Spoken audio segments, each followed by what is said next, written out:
Aujourd'hui, Bezrat Hashem, nous allons parler de Hanouka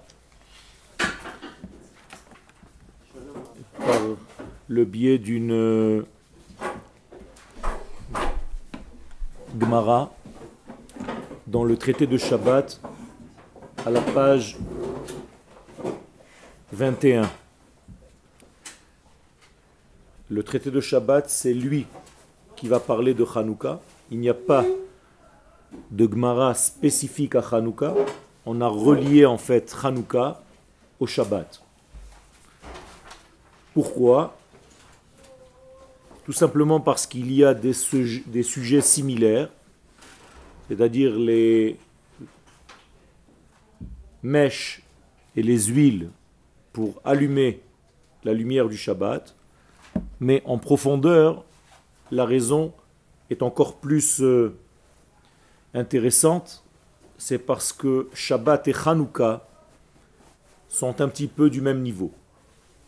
Je veux dire par là que Shabbat et Hanouka dépassent la nature qui est bloquée dans un système.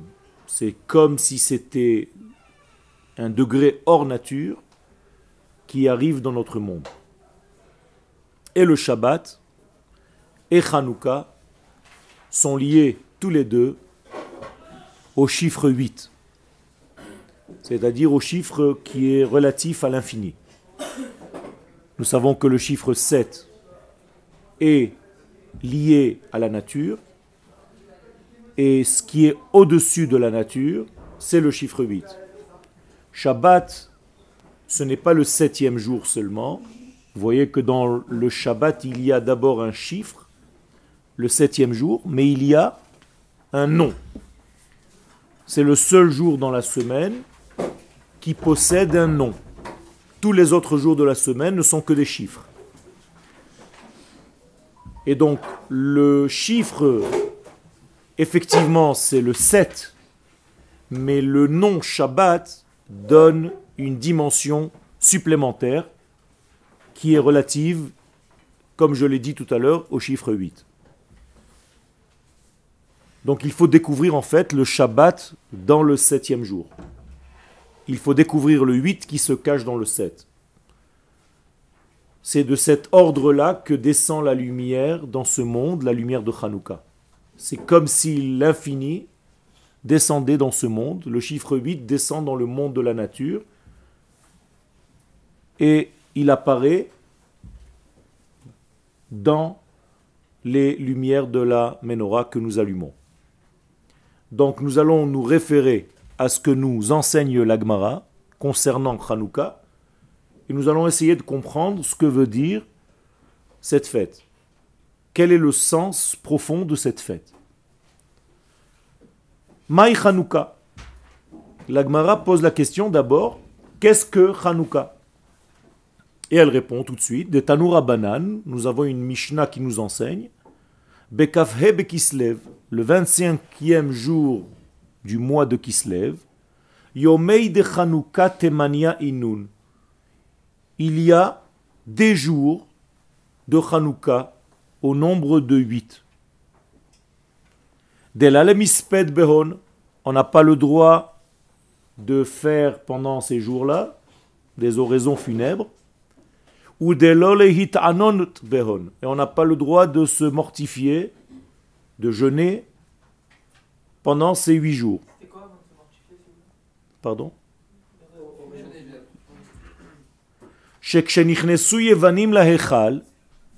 Lorsque les Grecs ont pénétré dans le Hechal, tim'u kol hashmanim sheba Hechal, ils ont souillé toutes les huiles qui s'y trouvaient. Et lorsque la royauté de la maison des Hashmonaïm a eu le dessus, ils ont vérifié, ils ont trouvé une fiole d'huile qui est restée avec le sceau du grand prêtre. Et il n'y avait pas assez d'huile, si ce n'est que pour allumer un jour. Naasa bones, il y a eu un miracle. Veidliku mimeno shmona yamim. Et on a pu allumer de cette même fiole d'huile 8 jours. Voilà la donnée de la Gemara. Dans cette donnée de la Gemara, il y a beaucoup de choses qui ne sont pas très claires. Et on va essayer de voir ensemble ce qui est d'abord dans un langage qui n'est pas complètement cohérent, ou bien ce sont les sages qui voulaient nous enseigner quelque chose au-delà du premier sens du texte. Alors maintenant, nous allons faire attention aux mots. Les sages d'Israël connaissent l'hébreu parfaitement. Donc s'ils utilisent des termes, c'est qu'ils ont une raison qui, au premier degré, peut nous dépasser, mais dès qu'on fait attention, on s'aperçoit qu'il y a quelque chose de secret dans les lettres et les mots choisis par nos sages. Donc si maintenant je commence à faire attention, à être précis, à descendre dans une résolution un peu plus pointue, dans l'expression que les sages ont utilisée pour décrire Hanouka, regardez ce qui est écrit. Bekafhe Bekislev. Il y a une date, le jour du 25 Kislev. Yomé, il y a des jours de Hanouka, Tmania Inun, au nombre de 8.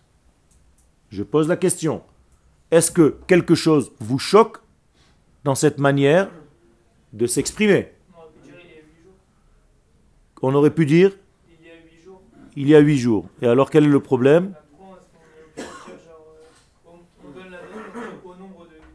Ça veut dire qu'il y a un problème. Tu dis qu'il y a une date et on parle de 8 jours. On aurait pu dire de cette date à cette date. Nachon. En fait, la Gemara aurait dû dire à partir du 25e jour du mois de Kislev, on doit compter 8 jours. Mais là, qu'est-ce qu'elle est en train de dire? Il y a fait qu'il y a 8 jours dans le 25 Kislev. Ça change tout. Vous connaissez, vous, un jour qui contient 8 jours? Ou bien, ce jour-là, il est en dehors du système des comptes. Généralement, un jour contient un jour lui-même. Comment est-ce qu'un jour peut contenir en lui 8 jours? Et s'il contient 8 et pas 7, puisque 7 c'est la nature, 8 c'est l'infini, donc le 25e jour du mois de Kislev contient l'infini. Vous comprenez que le premier jour de Hanouka est un secret en soi. Il y a quelque chose de nouveau, il y a quelque chose de très très profond dans cette journée qui à elle seule est capable de contenir en fait l'infini, de dépasser les notions de temps. Quel? 25, c'est la date de l'événement à laquelle il s'est passé. Pour l'instant, je lis la Gemara. C'est comme si on ne connaissait rien.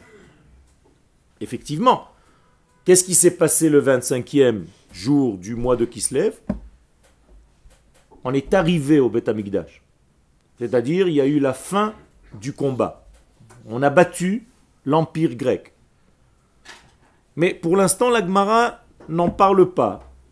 En tout cas, pas dans la ligne que je viens de vous lire, qui, elle, avait déjà un problème d'expression, si ce n'est que les sages veulent nous enseigner quelque chose de secret que je viens de vous révéler. Donc il y a un jour dans l'année qui n'est pas dans le système temporel. Qu'est-ce que cela veut dire? Il y a d'autres jours dans l'année? Oui, mais pour l'instant on s'occupe de Hanouka.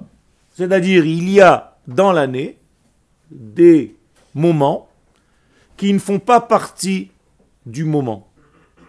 Ils sont au-delà des temps. Par exemple, quand je commence à parler, avant d'avoir commencé à parler, j'ai mis un temps de silence. Le temps de silence qui a précédé mon verbe contenait toutes les paroles que je vais dire pendant le cours. Vous êtes d'accord avec moi? Ça veut dire que l'instant de silence qui a précédé le cours contenait déjà tout le cours. Mais il fait partie du cours. Il ne fait pas partie du cours. C'est le cours. S'il fait partie du cours, c'est que c'est un petit moment du cours. Ouais, mais si c'est le cours, c'est-à-dire que si je prends que ce moment, ça représente le cours. Tout le cours.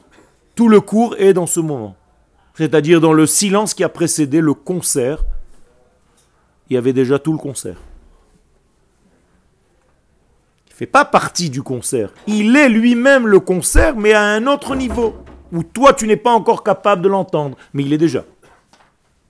Quel? Alors, c'est pas lié avec la lutte avec les Grecs, parce que les Grecs, ils avaient des arguments quand même, c'est-à-dire ils étaient capables de commencer à définir toutes les lois de la nature.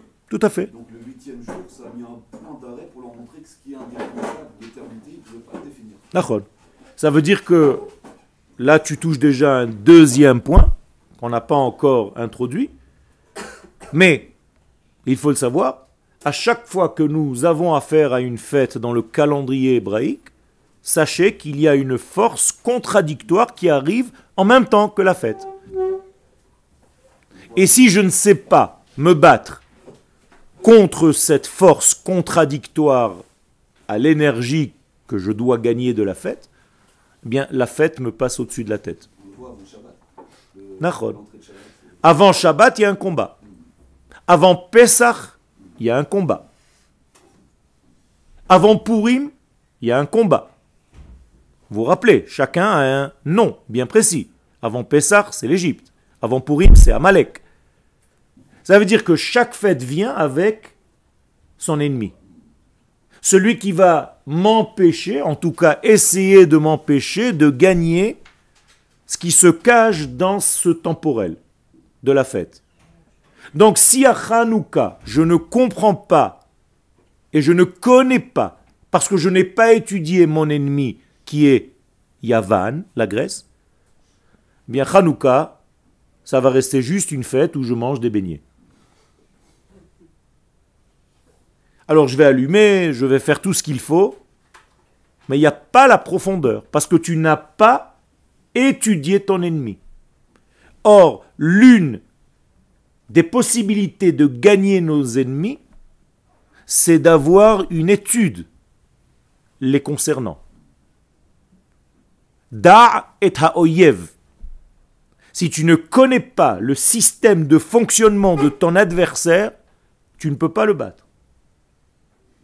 Betachbulot ta'aseh lecha milchama. Donc, il faut faire la guerre en étudiant nos ennemis. Il n'est pas déjà gagné le combat? Il est aux trois quarts gagné, une fois que tu as compris le système. Après, maintenant, il faut l'appliquer. Ça aussi, ça compte. Mais tu as raison, l'essentiel, c'est d'abord de comprendre le développement, le système de fonctionnement de l'autre. Eh bien, avant de rentrer à Hanouka, nous devons comprendre le système de fonctionnement de ce que représente la notion grecque. On le voit, Qu'est-ce que c'est qu'Yavan, à part être une nation? on le voit avec Yaakov et Esav aussi. Il connaît Nachon. son frère. Nachon. Il prépare le combat. Tout à fait. Tout à fait. Même en faisant des stratégies de paix, c'est une façon de voir la réaction de l'autre, comment il va faire. Et si c'est des si mal que ça, le grec, là, pourquoi on peut lire la Torah en grec? Pardon? Si c'est des si mal que ça, Pour l'instant, je n'ai pas dit qu'il était si mal que ça. Je n'ai même pas donné de définition mal ou bien. J'ai dit c'est un ennemi qui empêche la lumière de Hanouka de se révéler. Alors, si c'est l'ennemi, alors comment on peut lire la Torah en grec? Il y a fait. Parce qu'en réalité, je n'ai pas encore défini l'ennemi. Cet ennemi n'est pas comme les autres. Il est vicieux. Il a quelque chose en lui que je peux gagner, que je peux garder. Et il y a quelque chose en lui que je dois écarter. C'est pas blanc ou noir. Dans cet ennemi, il y a quelque chose de bénéfique. Et donc je dois savoir utiliser cet ennemi. Là, en te disant ça, tu as rentré l'ennemi dans ce que toi tu connais de tous les ennemis. C'est-à-dire, pour moi, un ennemi égale à tuer. Ben oui, tu viens de dire, il faut l'écarter. Non, pas tuer, mais ça veut dire c'est bien que la culture de l'ennemi, on l'aime autant que ça. Ça veut dire quoi? Ça veut dire que cet ennemi a une spécificité que si, par exemple, je l'élimine complètement du jeu, j'ai perdu moi aussi. Donc il y a ici une stratégie très importante, très délicate, presque vicieuse, à jouer avec la Grèce, avec les Grecs, avec la Grèce. C'est un esprit qui peut être utile à Israël à une condition. Où est-ce qu'apparaît Yavan dans la Torah? Qui c'est Yavan? Oui, mais qui c'est? C'est le fils de Yéphet. Yéphet qui était un des 3 fils de Noach. Et qu'est-il écrit concernant ce fils de Yéphet, en tout cas de Yéphet lui-même? Yaft Elohim le Yéphet. Donc le nom de Elohim apparaît juxtaposé à Yéphet. Ça veut dire que si Yavan, la Grèce, est l'enfant de Yéphet, le nom d'Hachem qui correspond à cette qualité, c'est Elohim. Et quelle est la qualité de Elohim? La nature. Et c'est pour ça que les sages nous disent que le nom de Elohim est en valeur numérique 86 comme la valeur numérique de la nature, Hateva. Donc j'ai déjà une information très importante. Yaft Elohim le Yéphet. Donc il y a déjà le nom d'Hachem, un des noms, c'est déjà pas mal, qui est relié à Yéphet. Et la suite du verset, Veishkon be'ahole Shem. À condition qu'il se place, qu'il réside, ce Yéphet, à côté des tentes de Shem. Or, Shem, c'est Israël. Ça veut dire que Yéphet est bon, il n'est pas obligé d'être mauvais, donc la Grèce n'est pas obligée d'être si mauvaise, à condition qu'elle accepte de s'installer dans son système de réflexion à côté d'Israël. Si la Grèce reçoit qu'Israël a quelque chose à donner au monde, qui vient d'un degré qui est au-delà de Elohim, au-delà de la nature, alors la Grèce devient quelque chose de bénéfique. Si elle ne s'installe pas, cette Grèce, à côté d'Israël, il y a un problème. Quel? Donc pendant Pessah, Hanouka et Purim, on revit le. En fait, on ne fait pas la victoire, on revit l'affrontement. Pas seulement Pessah, Purim et Hanouka, toutes les fêtes. J'ai donné juste un exemple en citant ces 3. Mais à toutes les fêtes du calendrier, si je ne connais pas mon ennemi qui vient en même temps que la fête, je ne peux pas réellement vivre la fête. D'accord? Et donc c'est dommage, parce que sur 100% de possibilités de bénéficier de ce que la fête m'aura donné, je vais vivre peut-être 2%, 3%, 10%. C'est dommage. C'est un gaspillage. Je n'ai pas de profit. Donc, c'est une clé. Gardez-la pour votre vie. À chaque fois qu'une fête arrive dans le calendrier, posez-vous la question, quel est l'ennemi qui est lié à cette fête? Et donc, qu'est-ce qu'il vient éteindre chez moi? Qu'est-ce qu'il veut empêcher chez moi? Qu'est-ce qu'il veut empêcher que je gagne de cette fête? Au moment où tu as compris cela, tu fais un combat contre cette force-là et tu rentres dans la fête avec tout le bénéfice que tu peux gagner. Est-ce que la force contraire à la fête, ça peut être aussi genre le stress qu'il y a souvent les fêtes, Ça, c'est général. Le stress d'avant les fêtes, c'est quelque chose de général. Mais c'est pas lié. C'est pas lié à la fête elle-même. Ça nous empêche de la vie, en fait. Oui, mais ça, c'est un Yetzer Hara global, on va dire. L'ennemi qui est lié à la fête est plus subtil que ça. Donc, il faut l'étudier. Donc en fait, l'essentiel de Hanouka, c'est d'étudier quoi? La graisse. L'ennemi. D'accord? 5 secondes. Il y avait avant vous. En fait, on peut pas savoir c'est quoi l'ennemi. On peut savoir. C'est pour ça que nous sommes là pour étudier. À chaque fois que la fête est représentée ou dans la Torah, ou dans la Gemara, ou dans n'importe quel endroit, il y a toujours le nom de l'ennemi qui apparaît. Par exemple, il n'y a pas d'ennemi. Ben, Vadaï. C'est nous l'ennemi. Yom Kippourim, c'est en réalité quoi l'ennemi? De ne pas pouvoir monter au 8e degré, de rester dans le 7e degré de la nature.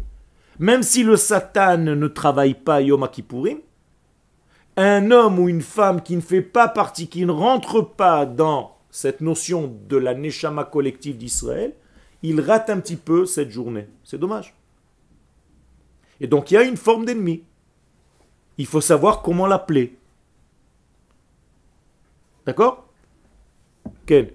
Alors pareil, c'est-à-dire si Hanouka est lié à l'éternité sous le chiffre 8 et Shabbat, c'est-à-dire que c'est lié directement à l'arbre de vie. Exactement. Hanouka, c'est l'arbre de vie. Je vais te dire mieux, c'est la lumière qui a été cachée après le premier Shabbat de la création du monde. Donc on a les anges de feu devant, on ne devrait pas pouvoir rentrer. Les athlètes. Ça, c'est le jardin d'Éden. C'est pas pareil. La lumière qu'on appelle Or Haganouz a servi durant 36 heures. Le premier homme a été créé vendredi, le 6e jour. Il a été créé le matin, pas la nuit. Donc une journée entière à 24 heures, on enlève déjà 12. Donc il y a 12 heures depuis la création de l'homme jusqu'à l'entrée du Shabbat, plus le Shabbat tout entier. Shabbat tout entier, 24 heures. 12 heures du vendredi, 24 heures. Plus 12, 36.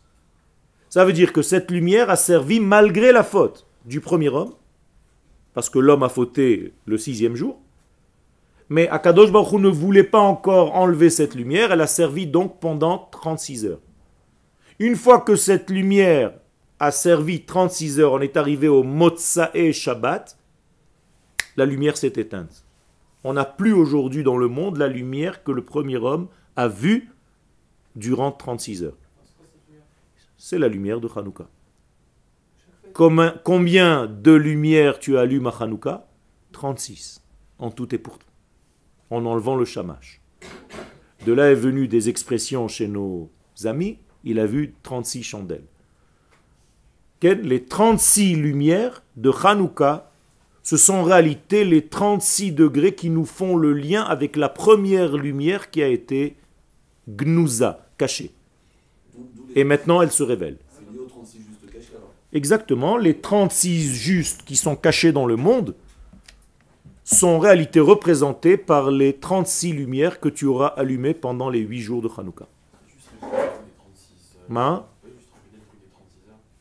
je peux rappeler, expliquer. Ouais, répéter le truc des 36 heures. J'ai expliqué que Adam est né le 6e jour, il est né le jour et pas la nuit, donc on compte que 12, plus les 24 heures de Shabbat. Tout ce temps-là, 12 plus 24, 36 heures, la lumière a servi dans le monde. Qu'est-ce que c'est que cette lumière? C'est une lumière qu'on ne connaît pas aujourd'hui, mais qui servait à voir de l'infini jusqu'à l'infini. Une totalité. C'est une lumière qui permet une intelligence qui dépasse l'entendement humain, qui guérit, qui soigne, qui est bénéfique, qui donne une simcha, qui donne tout ce que vous avez envie d'arriver à avoir dans votre vie, il y avait dans cette lumière. Vous comprenez bien que lorsque Motsae Shabbat, Adam a perdu cette lumière, il est tombé en dépression. Et c'est à partir de ce moment-là que l'humanité tout entière cherche à récupérer cette lumière. Cette lumière nous arrive à nous, le peuple d'Israël, pendant les 8 jours de Hanouka. Je suis en train de vous placer la fête de Hanouka à une autre dimension que vous connaissiez jusqu'à maintenant. C'est pas tu es parti à la Macolette pour acheter quelques veilleuses, tu les allumes, tu regardes un petit peu la lumière, tu manges un beignet, tu vas dormir. C'est pas ça. Tu es en train de faire descendre une lumière qui est de l'au-delà. Plus même, tu es en train de faire descendre à Kadosh Baruch Hu lui-même, qu'on appelle Kodesh. Et d'ailleurs, tu le dis. Hanerot halalu Kodesh hem. Ve'en lanu reshut leishtamesh bahem. Ela lir'otam bilvad. Ça veut dire que ces nerot ne sont pas Kadosh, elles sont Kodesh. Vous voyez la différence entre Kadosh et Kodesh? Kadosh, c'est sainte, des lumières saintes. Je n'ai pas dit ça. Hanerot alalu Kodeshem, ces lumières, ces veilleuses, ce feu, c'est le Kodesh lui-même. Ça fait peur. Et ce Kodesh, il descend où? Dans notre monde. À quel niveau? Nous disent les sages dans la Gemara qu'il faut allumer ces veilleuses à moins de 7 poignées du sol. C'est-à-dire à un niveau de encore plus bas qu'un tabouret. Pourquoi? Pour mentionner le fait que cette grande lumière immense descend à un niveau très très bas. On n'a pas le droit toutefois de dépasser 3 poignées du sol. Car là-bas, il n'y a pas encore de sainteté qui puisse pénétrer encore parce que notre monde n'est pas encore entier. Donc, entre 3 poignées du sol et 7 poignées, voilà l'endroit où il faut poser la menorah. À la fin des temps, vous comprenez, d'après ce que je viens de dire, que la lumière atteindra le sol lui-même. D'ailleurs, on a un jour comme ça dans l'année. Lag BaOmer. Lag BaOmer, on allume un feu où? À même le sol. C'est-à-dire que la Torah de Rabbi Shimon Bar Yochai, le Zohar, touche le sol. C'est la seule Torah qui peut pénétrer notre monde sans aucune crainte. Donc en fait, Lag BaOmer, c'est Hanouka perfectionné. Et là-bas, on allume un grand feu. Alors, qui est l'ennemi à Lag BaOmer? Tous ceux qui sont contre l'étude de la Kabbalah. Voilà les ennemis de Lag BaOmer. Ken? Ben vadaï. Mais même avec la Kedusha de la terre d'Israël, la sainteté ne descend pas, mais olam lo yarda shrina mitachat les shloshat tfachim. C'est dans la terre même en Israël. Nachon, mais la sainteté de la shrina ne descend pas à cette distance seulement au moment de la révélation totale. Comment est-ce qu'on aura l'expression de la révélation totale? Le Beth Amikdash. Qu'est-ce que c'est que le Beth Amikdash? C'est le minéral, donc des pierres, plein de Kodesh. Donc il va être posé sur le sol. Donc le Kodesh de l'infini sera posé sur la terre. On est d'accord? Le monde minéral, le monde le plus bas, des morceaux de pierre, vont contenir l'infini. Rappelez-vous que dans le désert, le temple était fait de quoi? De bois et de peau animale. Ça veut dire qu'on n'arrive pas encore aux pierres. Plus on avance dans l'histoire, plus le minéral va entrer en jeu. Et lorsque la sainteté va s'habiller dans des cailloux, c'est la fin des temps. Ça, c'est très important de le comprendre. Alors pourquoi on a préféré faire des sacrifices dans le temple plutôt que sur des pierres? Parce qu'on n'avait pas la possibilité, on était encore en dehors de Eretz Israël. En Eretz Israël, les sacrifices y sont sur la terre. C'est la pierre elle-même, c'est le minéral. Ça veut dire que c'est la fin. Pourquoi on a voulu faire le temple alors? Si déjà les cailloux, la terre, c'est suffisant. Parce qu'il y a des éléments différents dans le temple. Il n'y a pas que ça. D'où est-ce que la lumière du Beth Amikdash va sortir? D'où est-ce que je reçois, moi, la lumière chez moi, dans ma vie? De la menorah du Beth Amikdash. Donc la menorah, elle est à l'intérieur du Echal. Je ne peux pas me suffire que du misber. Quel? Cette lumière qu'il a vue dans le désert, Quel? on aura la chance de la voir après Quel? là-bas ou... Quel? Dans le Olam Hazé. Le Olam Abba, c'est le monde caché dans le Olam Hazé. Donc tu verras cette lumière. On verra cette lumière. On va utiliser cette lumière en fait pour vivre comme l'Éternel voulait que nous vivions au départ. Et pas comme nous vivons aujourd'hui. Aujourd'hui, on est décalé. Et au Gan Eden maintenant Ok. ça y est. Ben, vadaï. Mais c'est le Gan Eden, le véritable Gan Eden, plus élevé encore que le Gan Eden, est la terre d'Israël. La terre d'Israël prépare. Le Gan Eden prépare à la terre d'Israël. Ça veut dire que Eretz Israël est encore plus élevé. Regardez ce que dit le Rav Harlap dans Ma'ayane à Yeshua concernant ce Inyan. J'ai déjà donné un cours ici même. Vous pouvez rentrer dans les cours du Machon Meir et vous allez voir. Ça veut dire quoi? Ça veut dire qu'aujourd'hui, vous voyez un nom et vous dites un autre. On est d'accord? Vous voyez le tétragramme, Yud, Ke, Vav, Ke, et vous ne le dites jamais. Vous dites Adon. D'accord? Pourquoi? Un enfant qui ne sait pas lire, quand tu le fais voir Yud, Ke, Vav, Ke, il a envie de te dire Ye, O. Hein? Et tu lui dis non, non, non, non, non, il ne faut pas dire ça. Et il te regarde, il te dit mais pourquoi c'est ce qui est écrit? Eh bien, la Gemara pose la même question. Elle dit pourquoi nous voyons quelque chose et nous lisons autre chose? Il dit parce que notre monde n'est pas encore capable de recevoir le tétragramme. Donc au lieu de le dire, on ne fait que le voir, mais on dit autre chose. Mais un jour viendra, Bayom Haou, Yeh Hashem Echad ou Shmo Echad. Ce que tu verras et ce que tu diras sera un. Il n'y aura pas de décalage. Ça c'est Hanouka. Comme c'était dit au Beth Amikdash. Shema Meforash. Ayotse Mipi Kohen Gadol. Quel? Il a fait, on n'a même pas commencé, vous avez tellement posé de questions que pour l'instant, j'ai même pas commencé le texte. J'ai juste raconté une Gemara.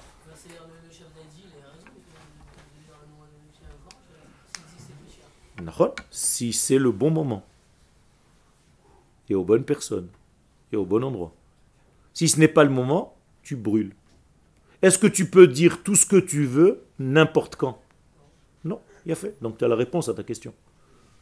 Il faut savoir à qui je m'adresse et quel est le degré que je peux enseigner et quel est le degré que je ne peux pas. Pas parce qu'il ne va pas comprendre, parce que je risque de le tuer. Car si je m'adresse à quelqu'un qui n'a pas les ustensiles de recevoir le message que je suis en train de lui donner, je vais faire plus de dégâts en lui donnant la chose qu'en la gardant chez moi secrète. Mais à un moment donné, la personne est capable de recevoir, donc le secret qui était hier n'est plus un secret aujourd'hui. C'est là? Quel? Est-ce que chaque jour de Hanouka est pareil? C'est-à-dire est-ce que même le 26 il en compte 8 jours? Léat. Tu es en train de déjà avancer, mais c'est une bonne question. Pour l'instant, nous avons vu que le premier jour de Hanouka, donc la première nuit où on va allumer la première lumière, elle contient déjà 8 jours. C'est énorme. Donc on a dit que le 25e jour de Kislev contient le tout. Ok, comment est-ce qu'on dit 36 en hébreu, en lettres? La medvav. Comment on dit cacher? Les chassot, couvrir. Kissoui. On est d'accord? Comme kiss, une poche. Kiss, c'est pour cacher.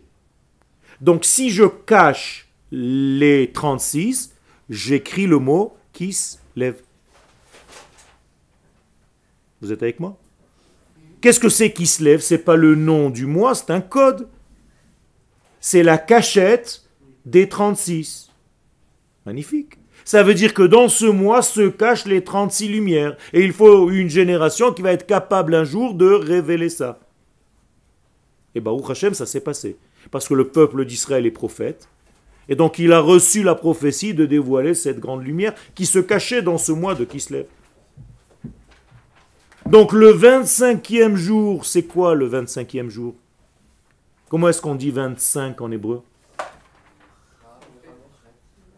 Kaf-he. Donc qu'est-ce que c'est Chanou Kaf-he? Chanouka. Chanou, ils ont trouvé un parking, un stationnement. C'est-à-dire on s'est arrêté, on a compris, quelque chose est arrivé dans ce monde, Kaf-he. 25. Magnifique. Donc le mot Chanouka veut dire la lumière a stationné, elle a trouvé en fait une assise dans le monde.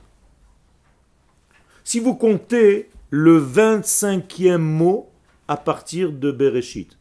Bereshit, bara, Elohim, et, Hashamayim, ve'et, haaretz, ve'haaretz, haïta, tohu, vavou, ve'choshech, al, pene, tehom. Hein? Quand j'arrive au chiffre 25, quel est le mot? Or, la lumière. Qu'est-ce que c'est que ce or? C'est en fait la première lettre du nom divin, le premier He, pas le Yud, multiplié par le dernier He du nom divin. Il y a deux He. Le He d'en haut, le premier He, c'est le monde de la Neshama. Le dernier He du nom d'Hachem, c'est le nom du corps. Vous voyez que la Neshama et le corps sont jumeaux. Jumeaux. C'est les mêmes lettres. Et quand tu fais le lien avec ces deux, qui fait le lien entre les deux? Le Vav. Donc tu vis dans le présent. Hové. Et quand tu multiplies en fait le monde d'en haut, premier He, par le monde d'en bas, dernier He, 5 fois 5, 25. Comment on dit multiplier en hébreu? Les arpil, kafoul. Donc He, mechapel, He. Qu'est-ce que je viens d'écrire? Ha, marpela. Meharat marpela. Qu'est-ce que c'est Meharat marpela? C'est la caverne où le He, mechapel, multiplié par He. Ha, marpel, ha. Donc qu'est-ce qui se passe dans la caverne de Marpella?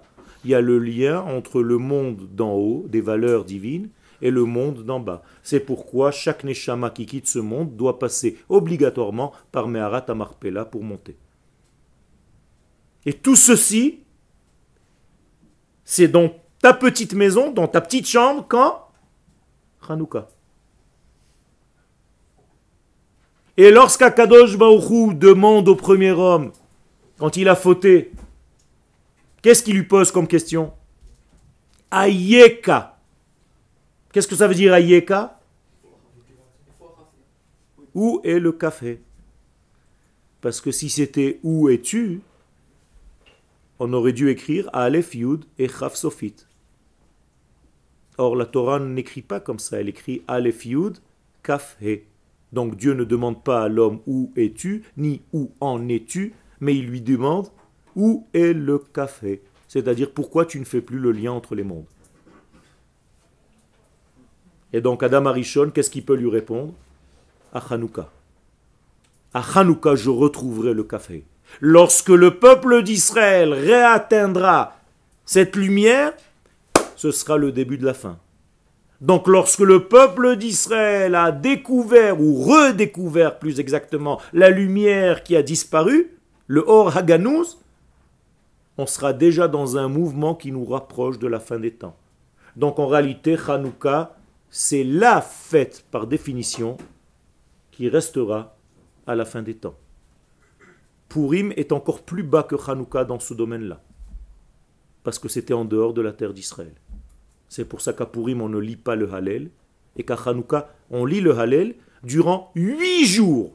Aucune fête dans le calendrier hébraïque est au chiffre de 8. Aucune. Ça n'existe pas. Pessah, c'est 7 jours. Sukkot, c'est 7 jours. Shmini Atzeret, c'est 1 jour. Il s'appelle Shmini, mais c'est 1 jour. Là, il y a 8 jours, ça n'existe pas. À part Hanouka, il n'y a rien d'autre. Shavuot, c'est 1 jour. Si on doit étudier notre ennemi, donc on doit étudier l'histoire des Hashmonaïm. Il y a fait. Il nous explique comment Il y a fait. Ça veut dire que, en fait, toute l'étude de Hanouka, elle est incrustée dans quoi? Dans le Alanissim que vous lisez pendant Hanouka. Alanissim, Vala Gvorot, Vala Tchot, Vala Nechamot, Shasita la Avotenu Bayamim Mahem Bazman Azeh. Alors toi tu le lis vite, tu te dis bon, il faut lire ce passage ce matin encore. Ils nous ont rajouté encore, ça va me rallonger la Hamida. Mais en fait, c'est là-bas où est caché tout le code de la fête. Et de Hanouka et de Purim. Il faut identifier l'ennemi d'aujourd'hui. Pardon? Identifier l'ennemi d'aujourd'hui. Il a fait. Et il faut savoir que cet ennemi, en fait, se réveille avec un nouveau vêtement, c'est tout. C'est le même vêtement. C'est le même ennemi avec un nouveau vêtement. Mais si tu ne comprends pas, à chaque fois qu'on te change les X et les Y, eh bien tu rates ton histoire sans arrêt, sans arrêt, sans arrêt. Et tu le dis en plus. Bayami maem bazmanaze. Ce qu'il y avait avant, ça se reforme aujourd'hui. Seulement on t'a changé un petit peu les données. C'est la même force. Quoi. Mais c'est la même force. Mais si c'est une force aussi grande, alors pourquoi le livre des Hashmonaïm il n'est pas dans le Tanakh? Parce que, justement, on a passé toute la force de Hanouka dans quoi? Dans le traité du Shabbat.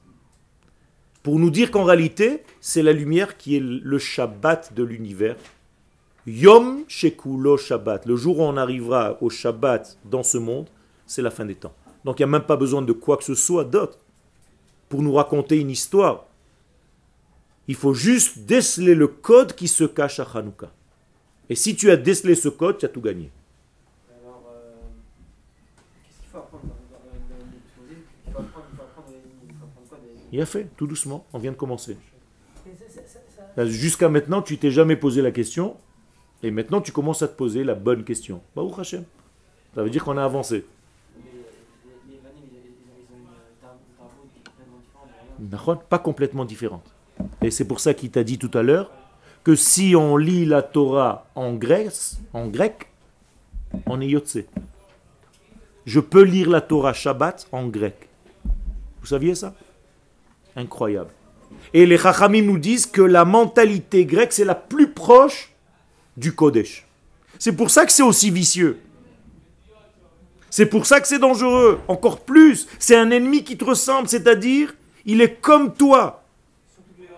C'est-à-dire, à chaque fois que tu fais un geste, il fait le même geste.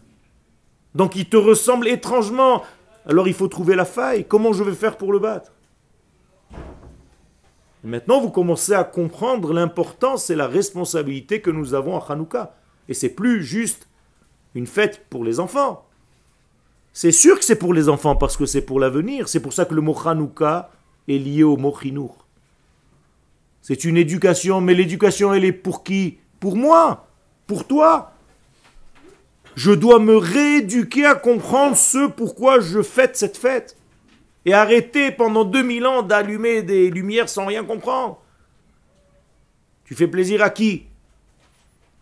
Tu sais même pas ce que tu fais.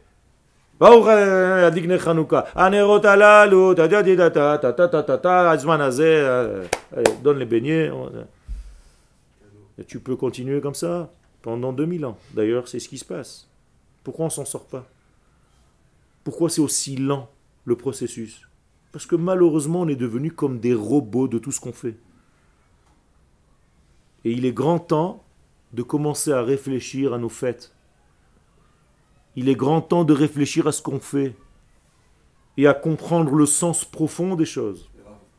Peut-être le secret il est caché dans les fricassés, non? Peut-être c'est caché dedans. Le secret, il est caché dans l'huile.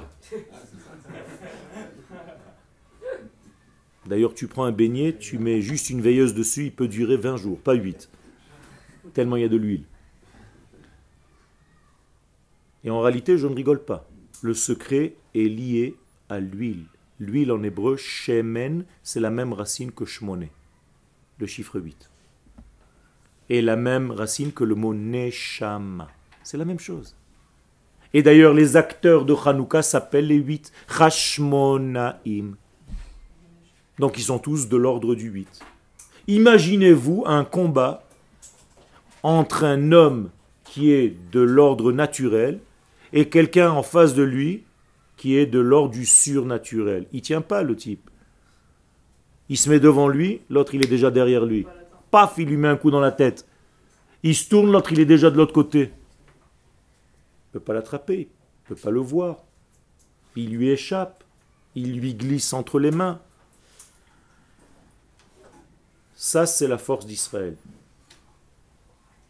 Regardez comment c'est extraordinaire. et comment il faut lire l'histoire et la géographie avec la modernité. Pendant le mois de Kislev, ce n'est pas par hasard, on reçoit le premier avion de combat qui s'appelle Adir, F-35, qui est un avion furtif, on ne le voit pas, on ne l'entend pas. Il est rempli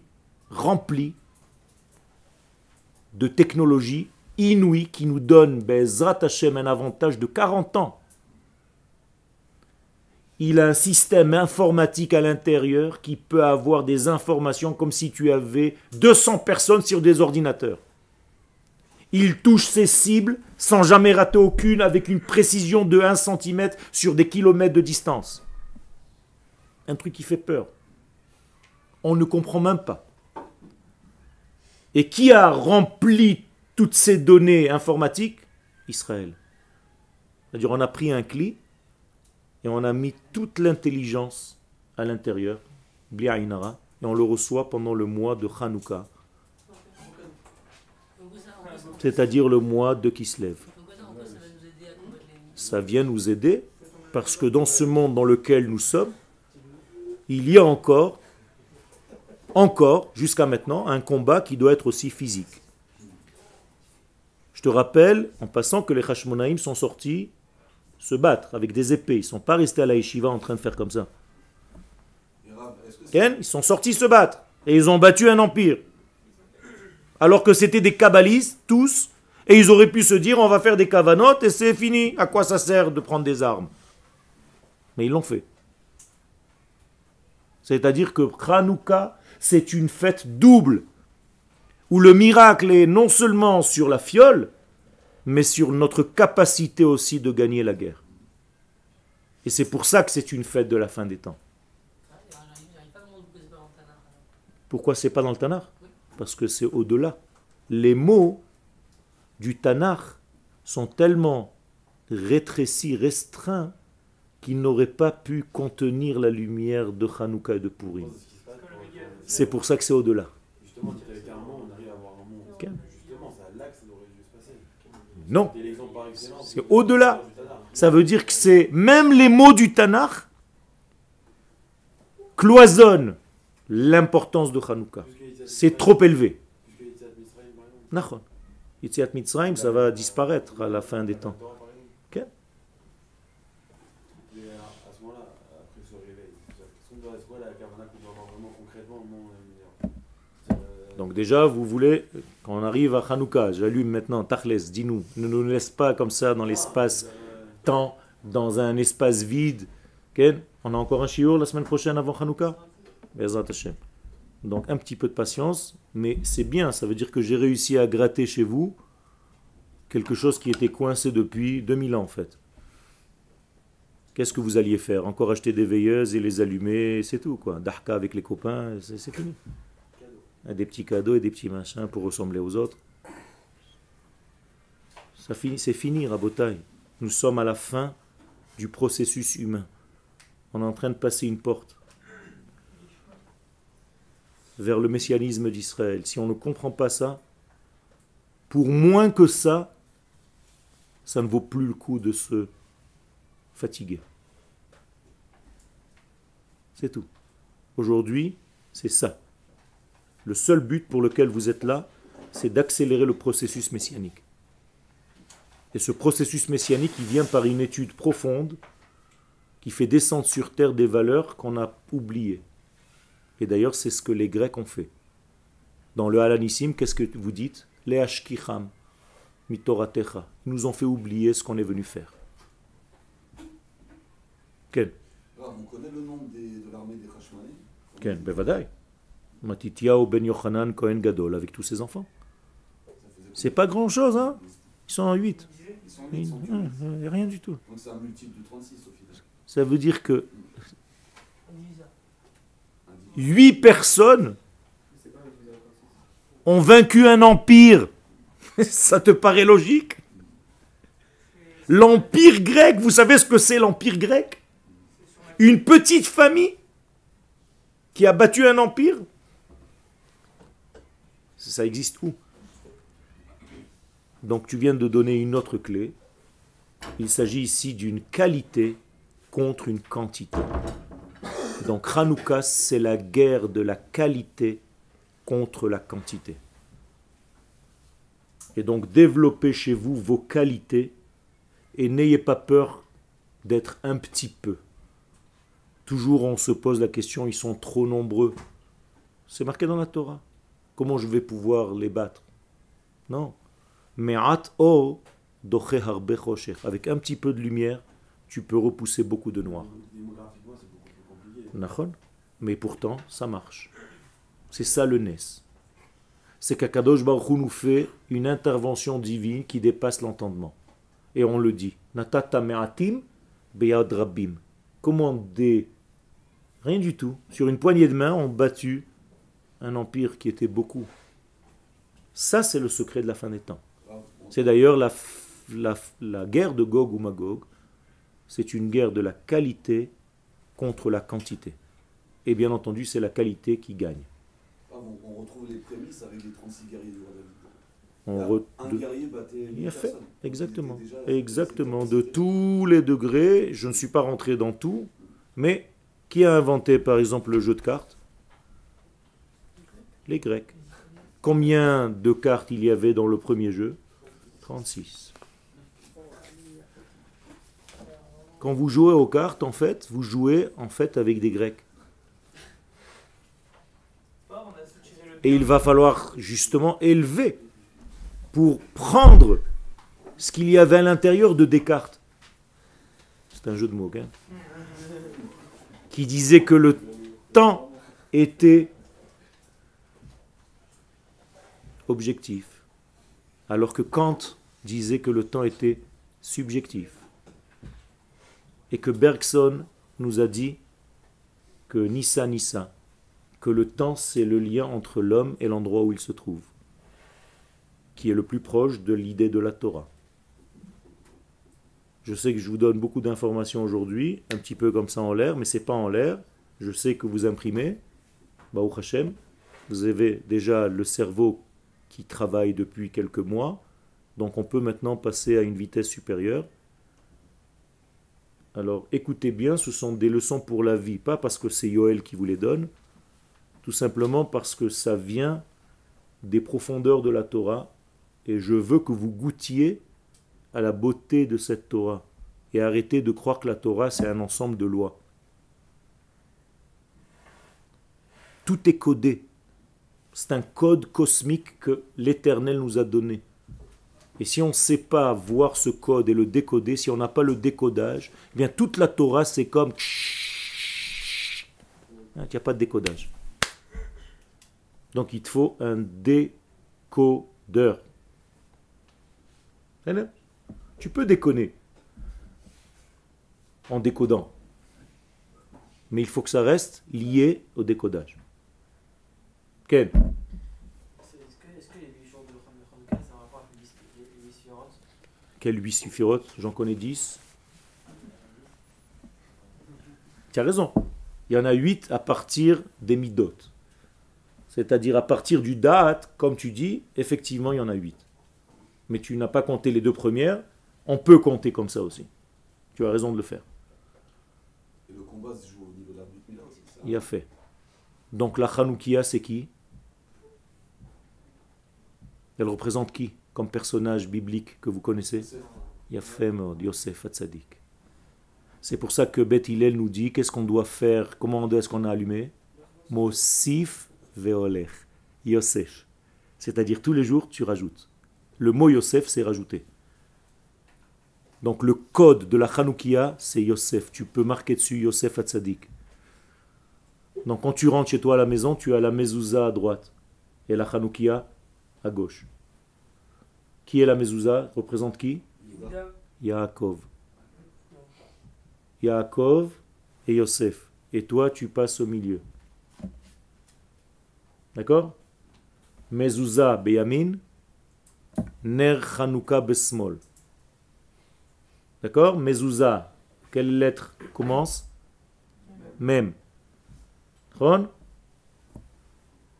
Hanoukia, Hanouka, Chet.